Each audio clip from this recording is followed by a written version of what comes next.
reka ngerageze kwishura kuri iki kibazo abantu benshi baguma babaza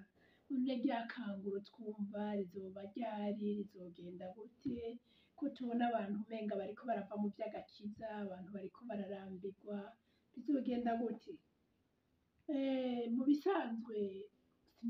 numva ntoronka inyishu nziza ihagije yuzuye nk'uko benshi bavyifuza ariko nagomba mvuge ngo ibintu byose bigira integuro bigira n'ubwitange bigira n'ubwiyunge kugira ngo bishobore kuja mu ngiro nk'akarorero mfatiye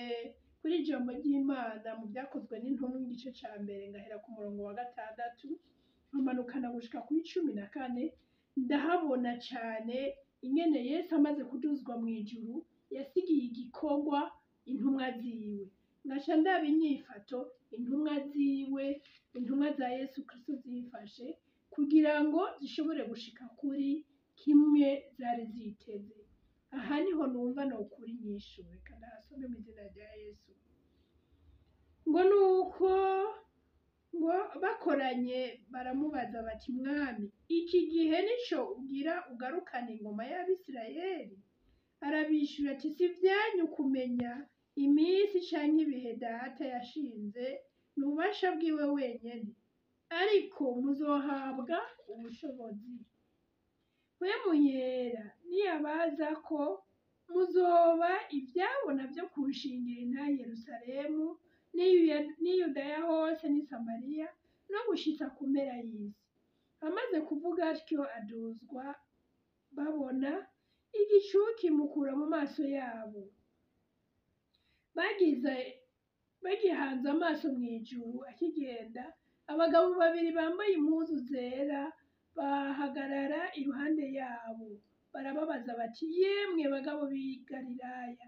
niki gitumye muhagaze muraba mw'ijuru uyo Yesu abakuwemwo akaduzwa mw'ijuru azoza atyo nk'uko mumubonye aja mw'ijuru buno basubira i Yerusalemu bavuye ku musozi witwa Elayono uri hafi y'i Yerusalemu nk'urugendo rwemewe kugendwa n'isabato bashitseyo barurira baja mu nzu ye hejuru aho bari basembereye ari Petero na Yohana na Yakobo na Andreya na Filipo na Toma na Bartomayo na Matayo na Yakobo mwene Arutayo na Simoni Zerote na Yuda mwene Yakobo abo bose basenga badahumeka n'umutima uhuye hamwe n'abagore hamwe na Mariya nyina wa Yesu na bene nyina amen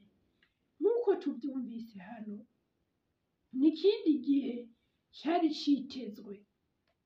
n'ikindi gihe novuga ngo ni ryari kanguro ryari ryitezwe ry'uko bazogenda bagashingira intahe Yesu bakamuvuga i Yerusalemu bakamuvuga i Yudaya bakamuvuga i Samariya no gushika ku mpera y'isi ariko naho isezerano ryari rihari hari ivyo basabwa ubwa mbere basabwe kubanza kuduga hejuru babanze bagende barindirire mu nzu yo hejuru kandi turazi neza ko barindiriye iminsi 10 iyo minsi 10 ntibari bicaye bariko barasenga bahuza inama n'ingingo bamaze kujayo bararindiriye ku munsi ugira 10 niho ubushobozi bwa mpwemu yera bwabonye kumanuka nk'uko Yesu yari yabibabwiye ati nimwamara kuronka mpwemu yera akabaza muzohabwa ubushobozi bamaze guhabwa ubwo bushobozi baca baragenda baranzika i Yerusalemu Yudaya hose mw'isi yose baravuga barashingira intahe Yesu Kristo uyu munsi rero ikibazo ni kimwe n'abantu bobo bararonse mpwemu yera n'abantu bobo baruzujwe mpwemu yera kuko iryo sezerano ryamaze gutangwa ariko ntibagenda ntibaja kuvuga nk'uko abantu babigomba bipfira he igihe nk'iki c'ikanguro si igihe kiba ku muntu umwe ni igihe kiza kikabonekera icarimwe ahantu hose kandi cama gitangurwa n'iki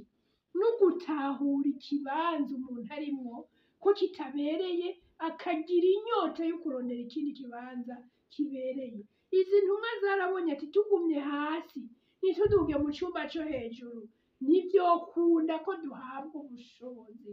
Kino gihe naco turimo tugomba kumenya ngo tutavuye mu vy'ubu bugingo vyatunyoshe, tukarondera kuzamuka, tukaraba ibiri hejuru, tukifuza ibiri hejuru, tukagira inyota y'ibiri hejuru. Biragoye ingene rya kanguro ryoba tutabanje kugira umutima w'ukwanka ivyaha, kwanka ivyatunyoshe, ngo nyabuna turire dutakamba, tuje mu mpwemu ya repentance, twihane tuboroge, hanyuma dusubize hamwe, kuko abantu bose baratatanye, abakozi b'Imana baragaburanye, ubu bari mu mice mice, n'abakirisi bari mu mice mice. Ni ukuvuga ngo vyohava binagorana bari buhaguruke ngo bahagurutse abandi, iryo kanguro rigaragare ko kabisa ryabereye hose icarimwe. Ariko Imana itabura uko ibigenza, twizeye ko ariyo ifise ingene izobikora. Mugabo nagomba ndangize mvuga nti imbere yuko duhabwa ubushobozi bwo kugenda no gutwara iryo kanguro mu mahanga, tugomba kubanza tugahabwa ubushobozi budukangura twebwe tukava hasi tukaduga hejuru, hanyuma ubushobozi nabwo budusunikira kugenda bukava hejuru budusanga iyo turi,